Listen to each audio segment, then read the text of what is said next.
Awesome to welcome Toledo head coach Tricia Cullop to the basketball podcast. Entering her 15th season, Cullop has built the Toledo women's basketball program into a Mid-American Conference powerhouse.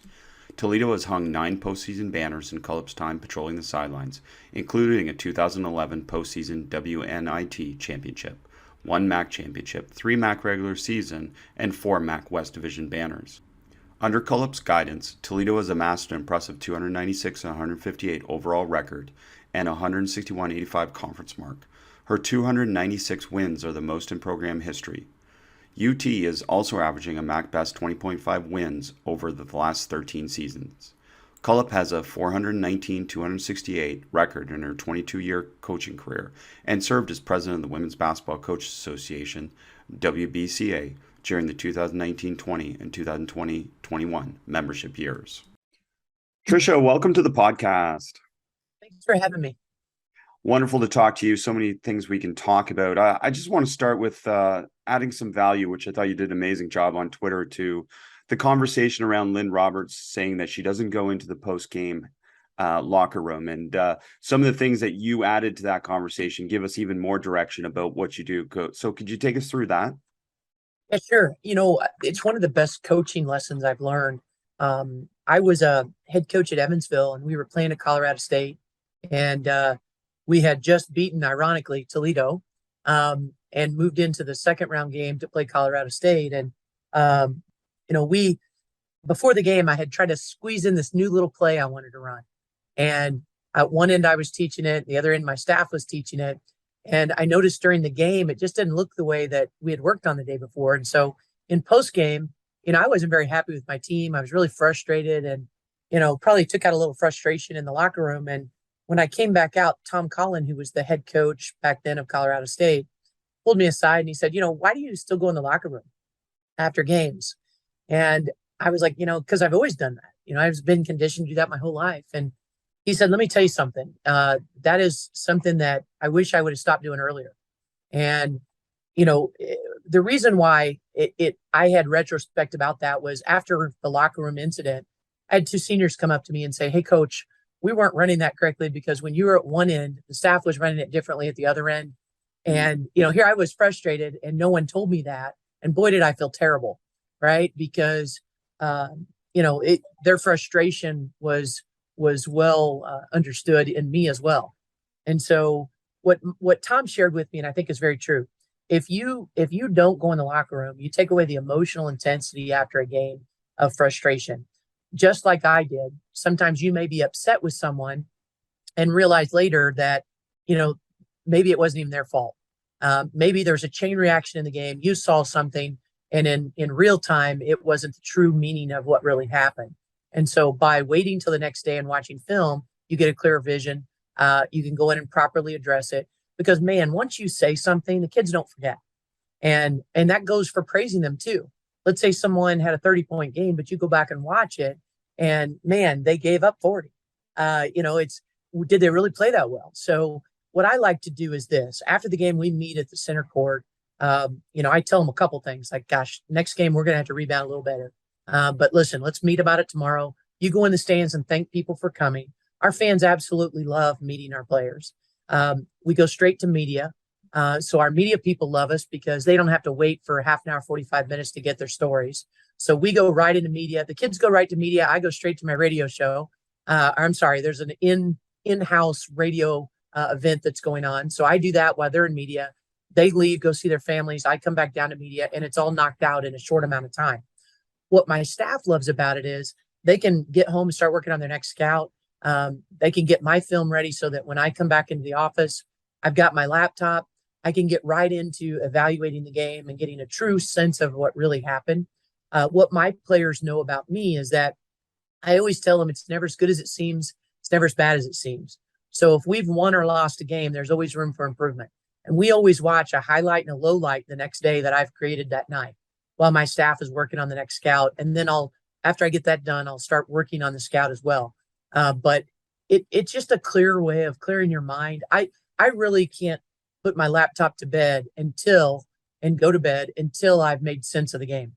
And I want to make sure that if we didn't do well, that my practice plan, I'll go back and evaluate myself first. did I prepare us? Like if we're not blocking out well, how many blockout drills did I have in practice? How much did I emphasize it in practice? And if I didn't do that, my first thing I'm doing is going through and saying, boy, Tricia Cullop's got to do a lot better job this week to get us ready for the next game. And if we did really well in an area, it might be, hey, we got to keep doing those same drills we did last week because they really helped us. So I know it's a long answer, but in a nutshell, it's really helped me from making a lot of mistakes that don't need to happen. And even to probably further hit that point home. This past week, we had Dr. Spencer Wood from Icebox, and it's a mental training company, come in. And I sat down with him and I talked to him about not going in the locker room.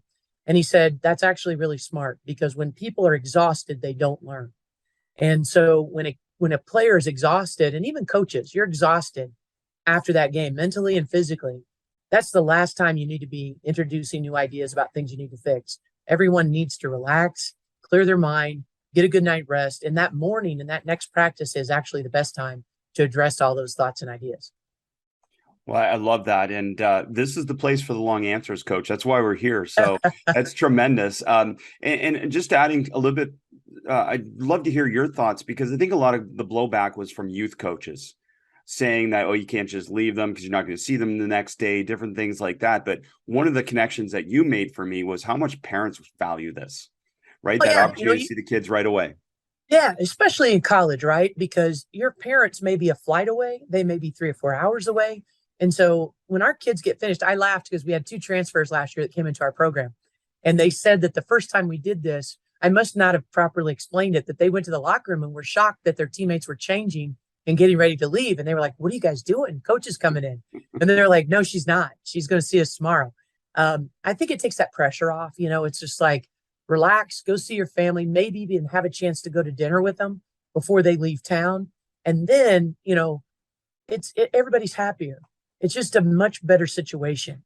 I hate it. You hear about sometimes a family that's driven or spent a lot of money on a flight to go see their daughter, and they didn't even get to talk to them after the game because that coach kept them in the locker room for 45 minutes. They had to go catch a flight, or they had to get home because they had to work the next day. And, I love this whole situation a lot better. There's nothing that can't wait till tomorrow. And that's even if we're in a tournament, we're not going to do it. We're going to make sure that we're ready the next day. I love it. I'm glad Spencer Wood added some credibility to it as well. And I'm curious about your line, always done it that way, because that's what sits with me so often when I think about things and go, we've just always done it that way. Yeah. And then the question is why? So are there some other things that come to mind for you about things that we used to always do and now you've found a better way? I'll be honest. I think there's a lot of things like that. You look at, there's so many things even with legislation, right, that are making us change. You think about it, we went halves to quarters. Then we've gone into in college Kara hours, and we have all these different rules. We're constantly having to adapt and change. I think there might be certain drills that I say, man, we're going to keep doing this because I know they work. And I've been very fortunate to be around some amazing coaches that have taught me some things that still ring true today. But let's face it, there's still things that are a lot better. I think one of the biggest things, and it's a simple thing that we all talk about, and that's trying to make sure that we have more one-on-ones when we're criticizing the kids, and that we make sure that, we praise a little bit more in public so that they understand how much we really appreciate them. We say that all the time, but I think we all need to do it a little more.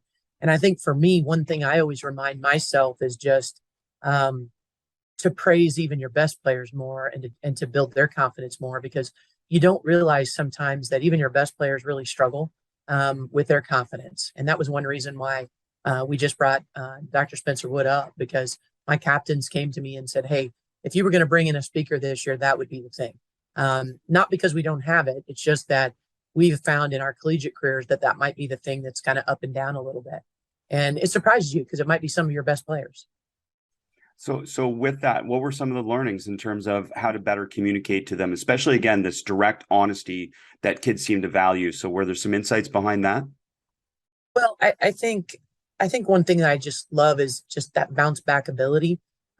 He talks a lot about making sure that, an average player, it takes them a little while to bounce back from a mistake, and an elite player, it's an instant.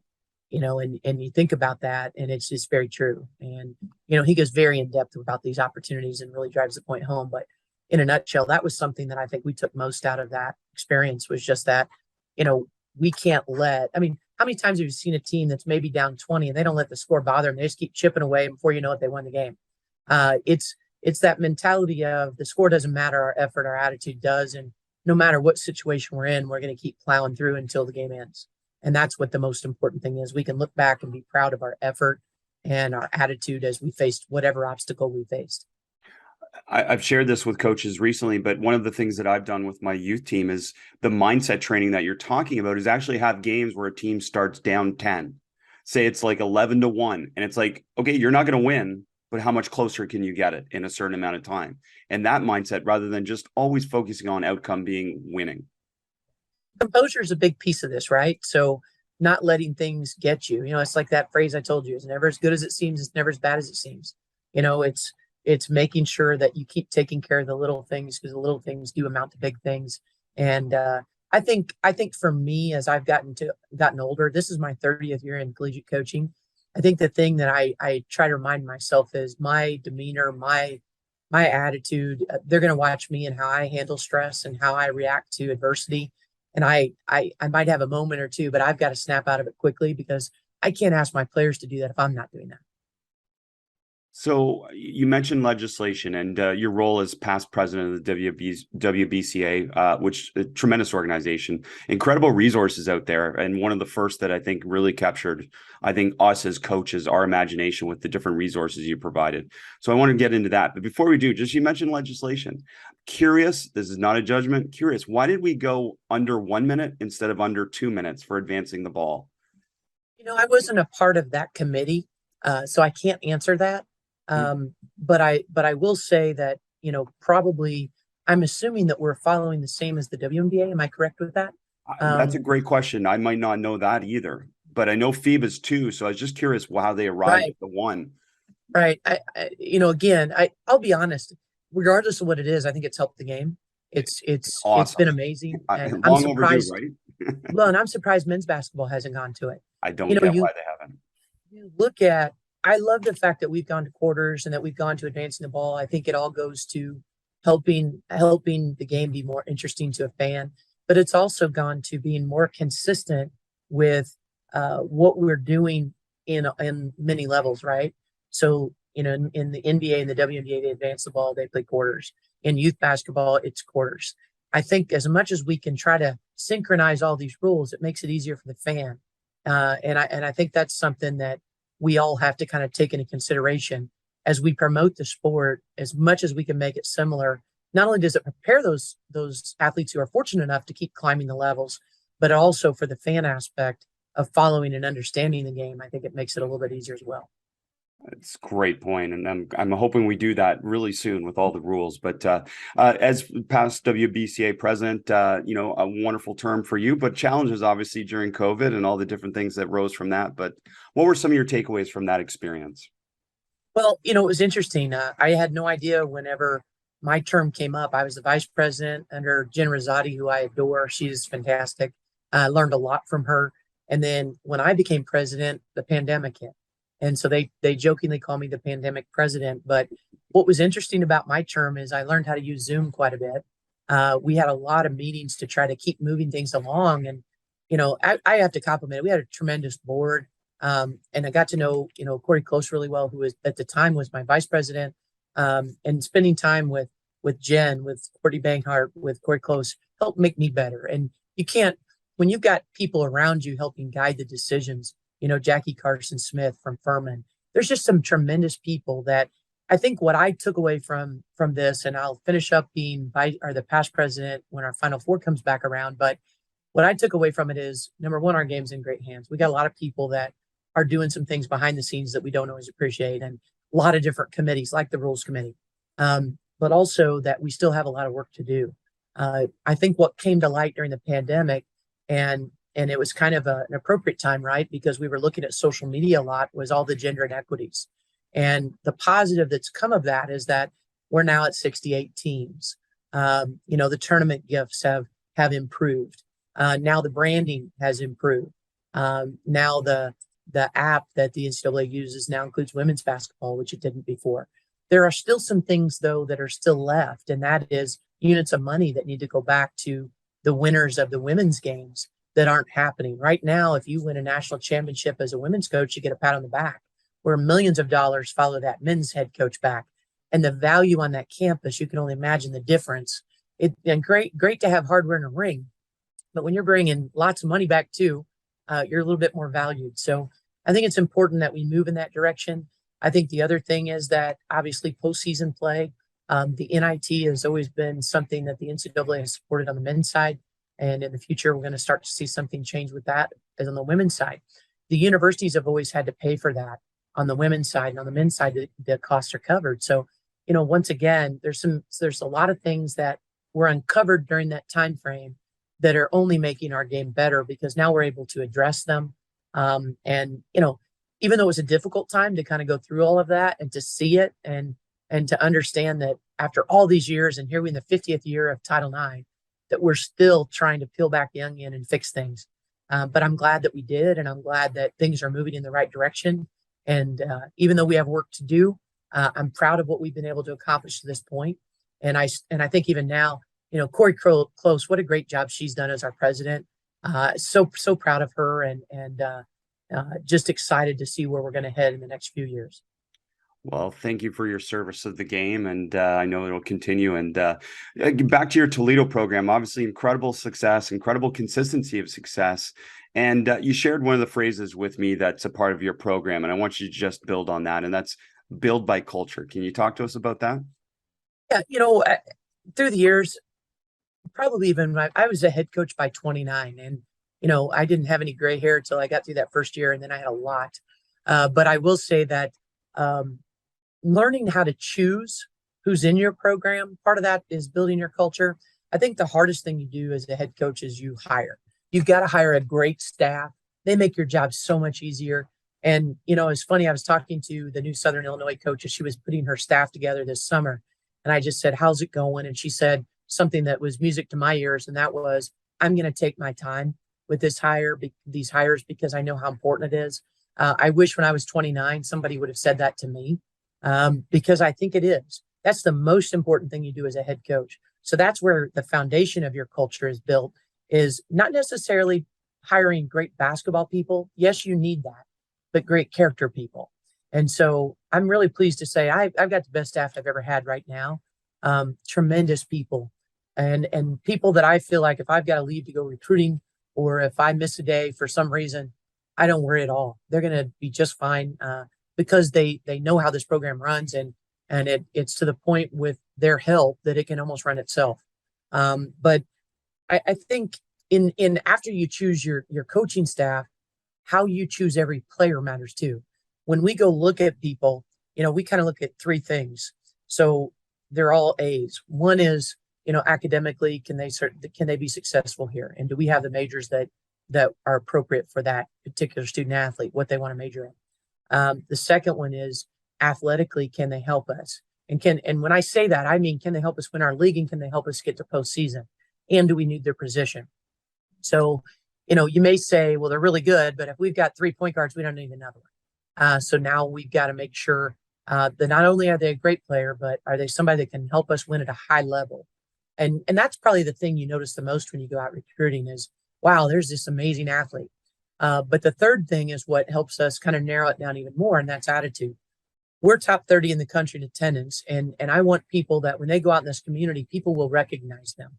I want people that represent our program with class, that when we go do community service, they do it with the right heart and mind, that if they're not playing as much or they go through an injury, that they're going to be amazing teammates on the bench, that they care more about winning than they do about individual accolades. And that's a hard one, right? Because they're all coming from programs where they were the leading scorer. But I have found that as we choose kids for these reasons, and we're very picky about it, that our culture all of a sudden has soared. And there's no question why last year we won 29 games. And that over this time period, we've averaged 21 wins a season. That's because we've been very picky about who we choose. And, I'm really proud of the people that we have in our group and in our on our team, because they're a joy to coach. And I think someone told me this at one point. You're picking your problems or you're picking your solutions every time you pick an assistant or a player in your program, and be wise about how many you're picking in a certain area, because if you're not careful, you're going to have too many fires to put out. And as a head coach, the fewer you can pick, the better. That's such a great quote. That's awesome. And you also mentioned a blue collar gold standard. So talk to us about that. The blue collar gold standard, obviously it's a playoff for colors. But what it basically means is this. The blue collar part is everybody's going to roll up their sleeves. Everyone's going to take a charge. Everyone's going to dive on a loose ball. Everybody's willing to play defense. Everybody's willing to sacrifice their body to go get a rebound. Everyone's willing to pick up trash when we walk down the hallway. Everybody's willing to do all those little things that when no one's around, that we do them anyway, because it's in the best interest of our program. When no one's looking, that blue collar is you get in the gym and shoot. And that, you're cheering on your teammates and you're doing all those little things. That's the blue collar part. The gold standard part is we have the highest standards possible. We're a mid-major. We may not have the funds that Connecticut or South Carolina have, but we're not going to let that stop us. We want to outwork people and do the best of our ability, but we want to be the best academically. We want the best people that we possibly can be, represent our program with class, and then athletically, we want to represent this university the best way possible. So you put those two things together, and that is our blue collar gold standard mentality. We don't expect anything to be given to us. We want to go out and earn it, and that's kind of where we preach that to our players. It's great stuff, and led to, again, incredible success, and you're the favorite in the MAC this year. And you mentioned that one of the challenges, a little bit being potentially a single bid lead, is that you got to get a great schedule together. And talk to us a little bit about the challenges, because I don't think people appreciate that, some of the challenges of getting games that help your program get to that next level. Well, I'll give you an example. So last year we won 29 games. We went 19-1 in the MAC, which is it's never happened before in men's or women's side. We laughed it will never happen again in the near future because we have narrowed our MAC games to 18. So we're going to hold on to this record for a little bit. That's awesome. But I think what was tough for us was that during COVID, we scheduled more regionally. I played more regional games than I've ever played here because I was trying to protect our health, and knock on wood, we didn't have a shutdown. So I was proud of what we did, but unfortunately, that also meant that our net score in our non-conference games wasn't as strong as the committee would have liked it to be. And they didn't feel like we earned our way into the tournament field. So what we did in the off season was go out and try to schedule as tough as we possibly could with the games contracts that were available. So luckily for us, Carol Lawson called and said Duke would like to play, and not only play us, but play us here, which that's like a unicorn game, right? Lightning doesn't strike very often. So we hurried up and signed that contract. We had pushed the Cincinnati contract back. So we're going to go to Cincinnati. And then they're going to return the following year. We had just played Dayton and Missouri State on the road last year. And those were probably two games that, had we won either or both, probably could have gotten ourselves into the NCAA tournament. We're glad to have them coming to Toledo this year. And then we were able to add Michigan at Michigan. And then we're going to play Penn State on the road in Florida. And so what we're trying to do with this schedule, it's the most ambitious schedule we've played to date, is try to earn another pathway besides our conference tournament. Because, that's a lot. I think what was tough was we had been so perfect. We were 19-1 to win over the long haul. So then to go into the conference tournament and get upset, and by a very good Ball State team, was very disheartening. And we went to the Elite Eight of the WNIT, but still it was very gut punching, gut wrenching. So I think the other thing that makes it tough for us is that we've been top 30 in the country in attendance 9 out of the last 10 years. So not only do we win a lot, but we also average a lot of fans. So it's not very inviting when we call people to try to schedule games. My assistant, Jessie Ivy, I tease her that she has the toughest job of anybody on our staff. And she probably gets hung up more than anyone, because when she says, "Hey, do you want to play us?" a lot of people laugh and hang up. But I'm proud of her because she stayed true to the course, and she has really, really tried to help us put together one of the most ambitious schedules. And, I think more of us need to do this, right? Is stick our neck out, because there are other pathways to get there. And now it's on us, right? I've talked to our team about, hey, if a couple things would have gone a little different last year, when they put up all these like schools on the board, the committee, they maybe would have said, hey, Toledo, Missouri State, and Dayton played each other. what's the difference here? And maybe that could have gone our way as opposed to against us. And so now this year, we know those games are important, and we've got to make sure that we're prepared to play those games. Well, it's going to be fun to watch your team navigate that schedule. And one of the ways you're going to do it is by playing man-to-man, which has been a pathway for you for a very long time. So maybe give us just a broad perspective of your man-to-man defensive philosophies, and then we'll dive a little bit deeper.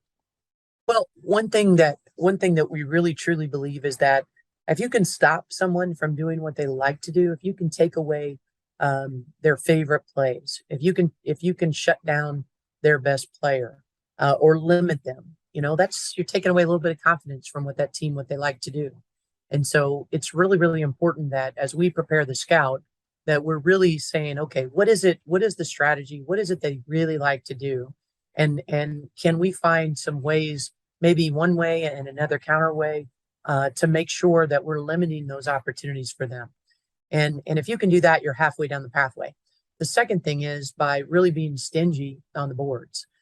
We really talked about that a lot in practice, and we were one of the top defensive rebounding teams in the country last year, and not with one of the biggest rosters. It's simply out of heart. We really pound that home to our kids about making sure that they're rotating to find someone to block out, to gain an advantage, to get going. Because again, you only want to give people one shot, and hopefully that shot's contested. I will say that early in the season, that's something we're still working on. But I was so proud of our kids once we got to conference play. I really felt like they owned that, and really getting them to buy into getting those stops. If you're getting stops, what you're getting on the other end is probably a lot easier, because if you can shut somebody down for a 3, 4, 5 minute stretch, you're probably getting some layups on the other end. So now you're also increasing your shooting percentage because you've got high percentage shots on the other end, and forcing some timeouts. Our team takes great joy in that and pride in that. And so I think instilling upon them, this is something that's needed to win the game. We like to switch a lot through 4 positions and then have a ball screen coverage for our 5, because we've got some 5s that probably is not as advantageous for them to switch. But we do have some smaller lineups that we can go to if we feel like that's what we need to do. But we've really taken great pride in that. And I love the fact that this group has really owned defense and hung their hat on it. So talking about that, particularly the 5 in terms of not switching, are they the leader in communication? Because that's one of the challenges when you just switch 4 spots or 3 spots. Obviously, there's a chance for miscommunication. I totally agree. Our 5-man has to be the loudest person on the floor, because they're back. They see everything. We talked to them about being that quarterback per se in the backside of our defense, and then also the person that maybe in back of them that can see the whole picture. But we do stress communication wholeheartedly. If you're not communicating, especially in transition defense, you're not going to get matched up. I will say that that's something in the last 2 weeks we've really stressed, is the transition defensive piece, getting the ball stopped early, making sure that everybody's in a gap, and that we're up the line so that we're not easy to penetrate and find an easy shot. One of the advantages of switching is obviously it simplifies things. You don't have to teach all these different coverages, solutions versus different teams and whatnot. So can you talk a little bit about some of the other advantages that might be there for switching, especially 1 to 4? Well, all of our kids have to learn how to guard a post up.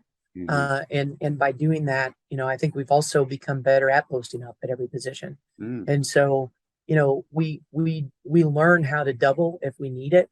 And what's great about it is I don't have to call a timeout to do it. Our kids know the call.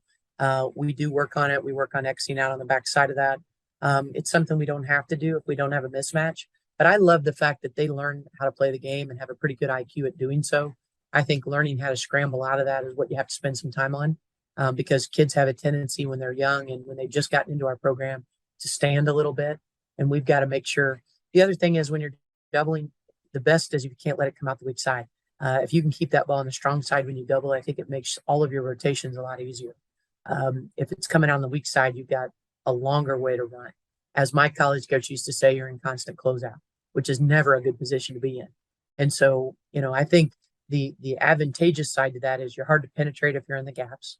Our kids are smart enough to know when they need some help, when they're being posted up and when they're not. But they're very interchangeable in a lot of ways.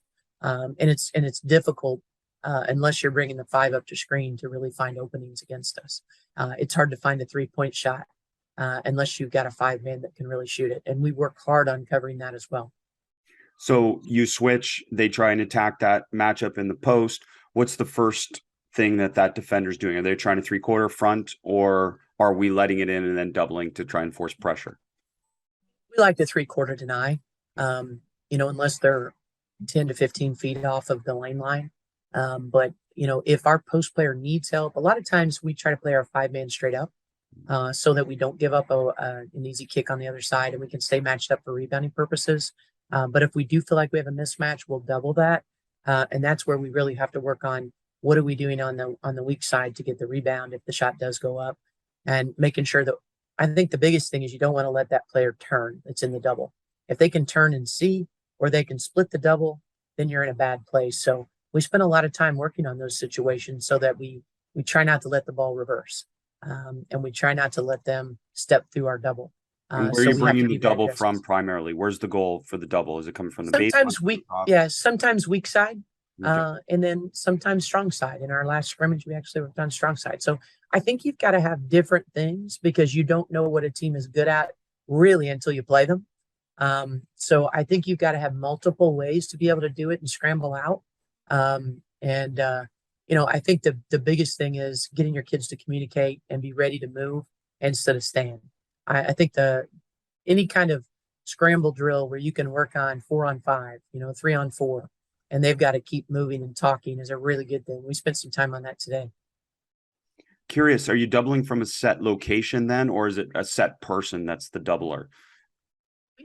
We've done a little bit of both in the past.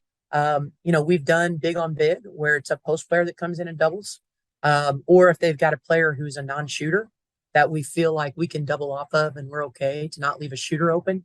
We've done it from the weak side that comes over to double. And then we've also done it from a strong side passer that's passed in. So really it depends on where the weakness of that team is, or we feel like, or what I should say, the best educated guess of we're going to gamble with this stat. Because we all know that the higher level you play, the harder it is to find a true weak shooter on the court. Most people have a lot of options. And so, we study the stats, we study what someone's done in the last 5 games, and we may gamble on one statistic of, hey, this is the kid we're going to double off of. Or we may say for this particular game, we're coming from the weak side. Or we may say, hey, we're going to go weak side first half of the game, strong side second half of the game, so that we make them do something different. Okay, so they switch and now they're going to attack you on the perimeter. What is the coverage?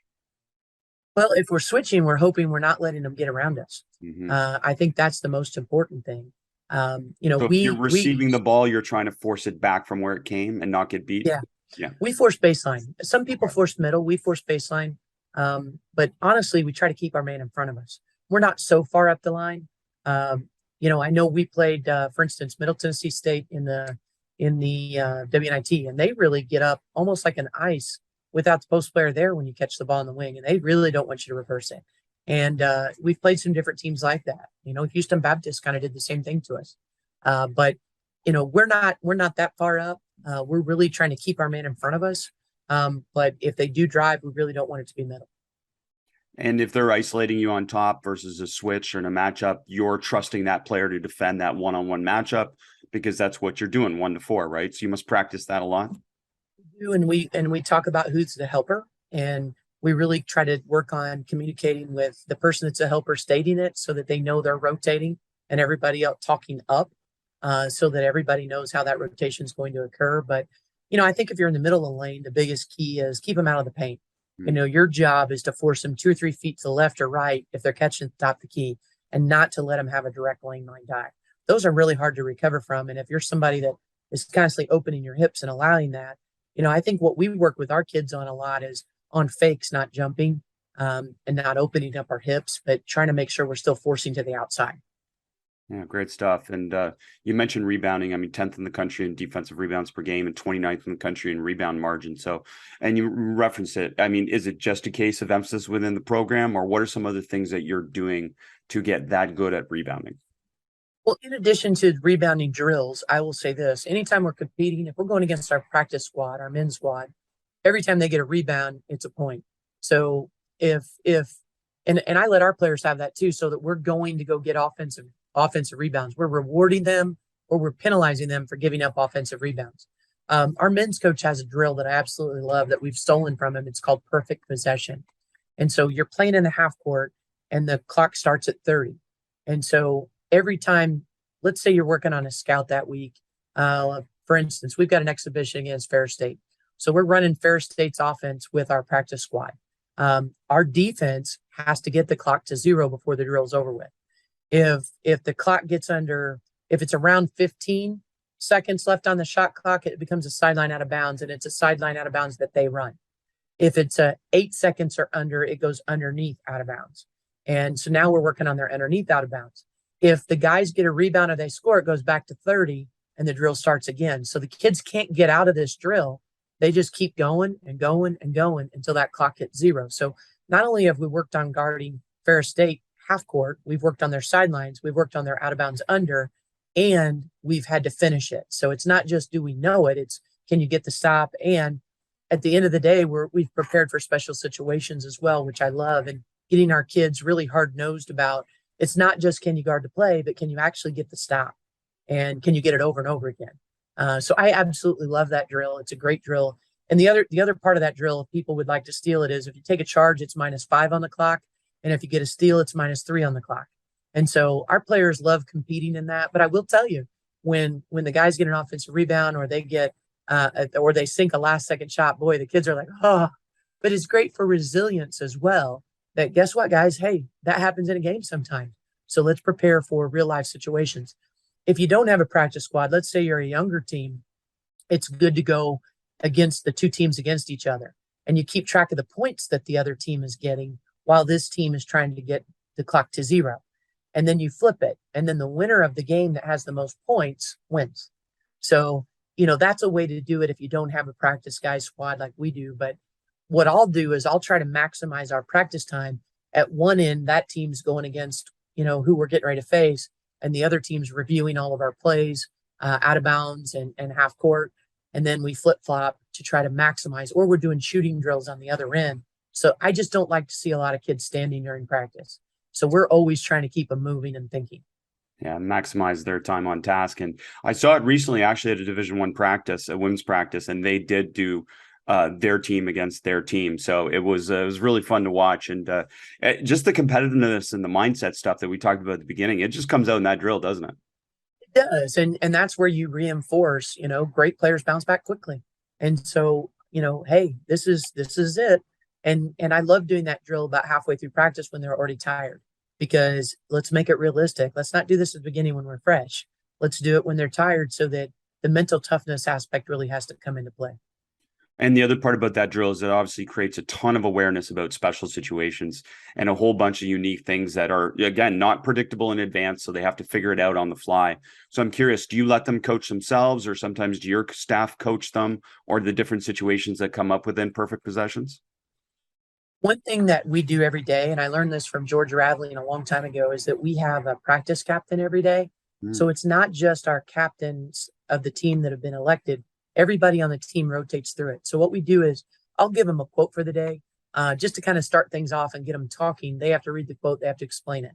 And so it's some kind of motivational quote for the day. Sometimes I try to mess with them by giving them something kind of deep, and they can ask a teammate if they don't understand it.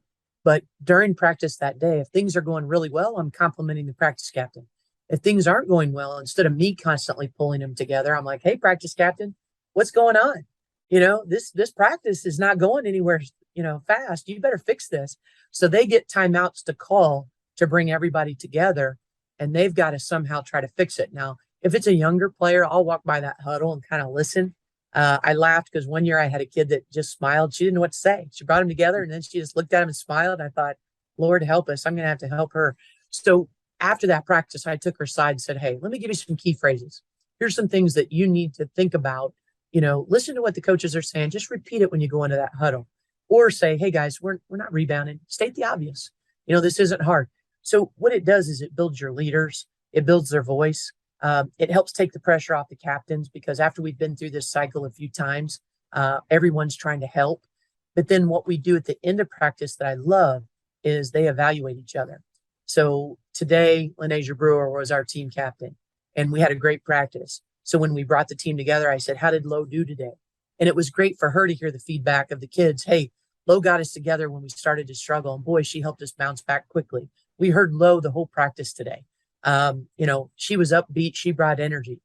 And then on the days that we have a captain that struggles, it's good for the team to be very honest with them in that huddle to say, hey, maybe I forgot who the practice captain was today.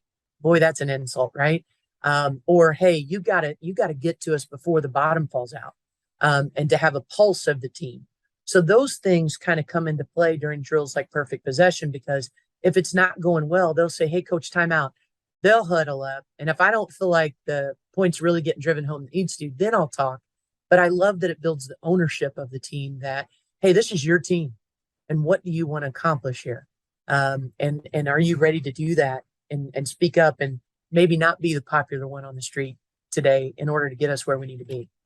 Well, I love that. I mean, after 240 episodes, it sometimes seems like, oh, I'm not going to learn anything, but I always do. And I always get beyond that. I get magic like that. So thanks for sharing that. That's great insight into that process. And you pretty much answered my follow-up questions, which was what happens if they do get constructive criticism, and then how you help them learn what their voice sounds like. Because again, the way to create leaders is to put them in leadership situations.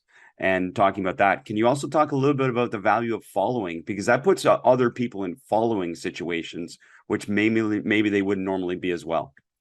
Right. Well, then the great thing about those days is that what I usually ask them too is, now do you guys appreciate the pressure our captains feel every day? And do you understand why you need to pull up part of the rope and help them? Because it's really hard for them to do it every single day, and they're going to have bad days, right? What if we all took some of the weight off their shoulders, and we all said we're invested in leadership, we're all invested in communication, we're all paying attention to who's working hard and who needs to pick me up every day? I think that's the value of that. And on those days, they're not the practice captain. My captains have to be the followers, right? So they kind of listen to what the practice captain's doing that day. And if they don't feel like the point's being said, they let them speak first, and then they may add to it. But they're not the first go-to. And so it gives them a little bit of reprieve, but they're still like a wingman on those days. But I love it. I think it's something that we've started doing it. Gosh, I must have learned that a decade ago, and we've done it for a really long time. I appreciate that nugget. That was probably one of the greatest things I learned from him that day. Just because sometimes what I found is that you may have a kid that's kind of quiet in practice, and the day you give them the practice captain title, you find out they're an amazing leader. But had you not given them the opportunity, you would never have known.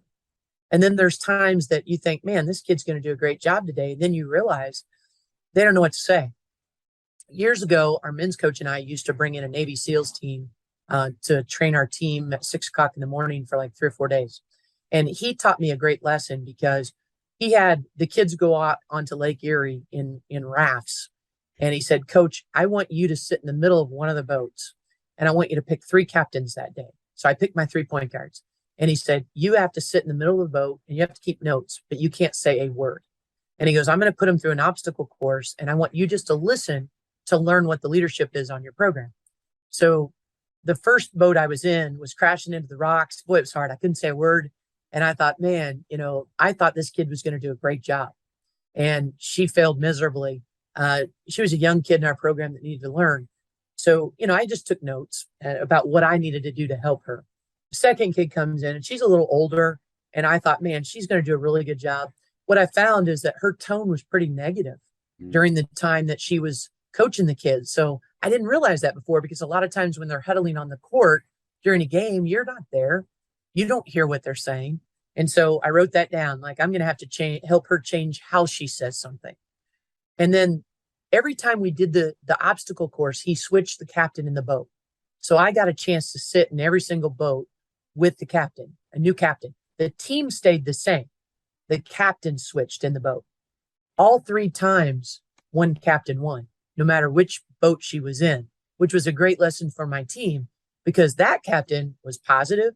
She gave feedback early and often. The kids, it was a joy. Their boat was laughing a lot because she made it fun. And they wanted to win for her because of how she delivered her message. And that's something that we echo through the rest of our team since, is that, gosh, the people that I thought were saying the right things, I learned a lot by listening. And I think that's what I learned from this George Raveling idea, is that we we don't need to talk as much. We need to make sure there's some ownership too on our team, and make sure we're also paying attention to how things are being said and that we're preparing kids for leadership opportunities. We've all probably heard of Jeff Jansen's leadership skills books. I make our captains go through that to learn his ideas because I think they're amazing. But then we take it a step further with this George Raveling deal. Well, you're putting it into practice, right? You're actually giving them real opportunities to practice it. And the other thing that strikes me about this practice captain idea is obviously it's creating empathy for you as coaches, which is really important nowadays to be able to have your players appreciate how hard it is to make decisions as a coach and to inspire, again, followers to follow. Well, and it reemphasized that whole thing about it being an energy giver. We talk about being an energy giver and not an energy vampire. So you absolutely have to be an energy giver the day you're a practice captain, but hopefully that carries on. Mm-hmm. Yeah, it goes beyond just your experience as practice captain. And as I said, you become a better follower. So another part of the piece of the puzzle for your success is obviously reducing turnovers. And you talked about you only averaged 12 turnovers per game, I think 30th in the country last year. So talk to us about that and the value of that for your program. I'm sure every coach does this first part, and that's basically just talking about how the ball is our team's ball. It's not about you and your shot. It's about what is the best shot for our team. And so, some of it's making sure our spacing. We talk about defensive rotation a lot, but we spend a lot of time talking about offensive rotation, creating double gaps so that when our drivers drive, we're not bringing our help to them. Understanding spacing, understanding that if I drive, not only do I need someone in the corner ready for me, but I also need somebody rotating behind me so that if I get stopped, I've got an option. And understanding too, we spend a lot of time on rotating defenses, taking away our post. If we drive and we draw the post defender, being able to not only see my defender, my post defender to see if she's open, but to look even further. The other layer is, has the corner come off and have they covered the post? That's something that as players start to go through the game, they think they understand. Hey, I'm a great driver. But we try to talk about, do you really truly see what's going on here and who's rotating and how to see it so we can best take advantage of what the defense is doing to us. And I think that takes time. I think that takes lots of drills and reps. I also, when we scrimmage, I'll have a rack of balls and I'll put, we're going for 10 minutes. I may give my team 3 balls, and every time they turn it over, we take a ball away. And what they hate about it is I really don't care what the score is. If you run out of balls, you lose. And so they really value each possession a little bit more. And then we do watch a lot of film, not hours upon hours, but we do break down highlights and lowlights for the kids so that even with practice, they can come up with my staff. And our practices, I've really cut down through the years. I'm more about quality over quantity. I try to save enough time that we can do these individual film sessions so that some players have to see it before they understand it. They can walk through it, but unless they see it on film, they don't have that aha moment. So we try to show them by film too. Do you understand the spacing of this? Do you understand why when she gets below the free throw line, we've got to have somebody behind her? Do you understand why you can't creep up or in because you're bringing your defense to them? And I think all those ideas combined help us to take better care of the basketball. I was talking with an older coaching colleague of mine, and we were talking about film back in the day, 20, 30 years ago, and the value kids have now with film, the speed of it, the quality of it. Yeah, I remember pausing it back when I first started coaching and all the lines that were through it. And I don't even know how system to dub it. I know all those things. I mean, it's amazing what we can do nowadays. You mentioned highlights and lowlights a few times. So just give us a bigger picture then. Are you showing the lowlights first, the highlights first, or how are you grouping that? And you mentioned team film and individual. So are you doing those in both spaces as well?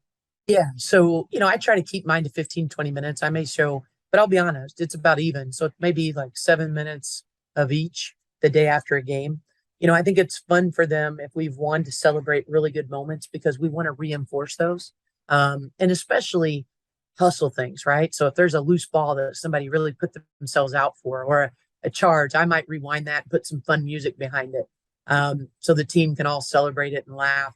Or somebody finished through contact and made a big play, a big moment in the game. But really it goes back to our values, right? So did we get defensive stops? And it might be a possession where, boy, we just really were gritty. And the team can see that's a wonderful moment for us to recreate in another game. If it's a low light, it might be, hey, we did all these things and then somebody didn't run the play right. And so all it takes is that one person to mess up the spacing or to not set a proper screen, or, hey, we did everything right and we moved on our screen, or we drove too soon and it became a moving screen or legal screen. So it's showing them just the little bitty things that are big things that could have. And what I love to do, if we lost, I like to go through and say, okay, guys, we lost by 5. We missed 7 free throws. So number 1, we could have won just by making more free throws.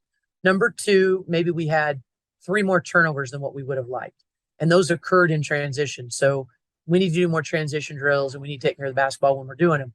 Those transition, but that's 6 more points we could have had. And then we talk about the stops that we didn't get. We didn't block out 4 times. Well, those 4 blockouts, maybe one was a foul, so it was compounded. Maybe that total is 10 points there. And so, we add all that up, and I'm like, guys, you fix one of these and we win. So I try to put it in perspective of, it's not a mountain we're climbing. It is little bitty minute things that make a big difference, a big impact on the game. We change those, we're right where we want to be. So I think goes to the confidence and the composure aspect of, we can control our own destiny. That's great stuff. Great insight in terms of that. And, that connects to your offensive choices, which is chin series. And talk to us a little bit about, because again, the tendency with sometimes chin series is you get too structured. But in watching some of your clips on synergy and whatnot, your players seem to have a lot of individual freedom within that to be able to obviously make basketball decisions. So talk about how you build that into it. Yeah, we try to really drill that our kids have the freedom based on what the defense is doing to make reads. And so if people are overplaying us, they can go back door, or they can reverse the ball and go back the other way. We want to make sure that we're cutting hard. I think that's one of the biggest things in chin. And you want to run it high, right? You want to run it really high and wide. Because if you do, and you can pull the defense up, back cuts, if you continue to cut hard and you're very disciplined in it, you will get those. And you've got to make sure you're doing it. Where it's really effective is when you have a 5 that can step out and shoot it too. Because if that 5 man is hanging out in the paint, being able to pop her sometimes is really, really hard for teams that cover up their defensive issues by sagging the post player in the paint. But I think even when you catch it on the wing, if you can swing it quickly and people are overplaying, you'd be surprised how many times you can drive the rim off that. So I think for us, it's really taking care of the basketball. I let our practice guys jump out of defense all the time to try to get steals, so that our kids understand, if this happens, we do this. And if this happens, we change and do this, because I want them to be able to read and react instead of me being a robot. I don't want them to be a robot. I don't want them to be mechanical. I want them to really have a great IQ for the game and know what to do and when to do it. Not that we don't have quick hitters and sets that we can run, but I think the older I've gotten, I really want to teach players how to be more intelligent and to use the information that we've given them so they can become a better player. And it keeps me from having to call as many timeouts. What we're trying to do too is give our players a chance to really read that ball screen coverage and understand, hey, if they're hard hedging, or if they're icing, or if they're soft hedge and under, or sagging or switching, what to do. And we're trying to arm them with that before we ever get to the game, so that I can even say it on the fly if they didn't do it right, and they know exactly what to do without a timeout. Well, it's a huge change in the game, is the quality or the use of the ball screen, especially by the guards over the last 10 years, isn't it? I mean, ball screen used to be a method of just moving the ball almost. And now there's, flips of the screen and snakes and, all these different decisions right off the ball screen. It's really impressive to watch, isn't it? It is. And I think what we've learned through all these different angles and rescreens and ghost screens is that communication is paramount. And we all have to communicate loud, often, and early. And not to mention communication, but also understanding spacing for your players off the ball.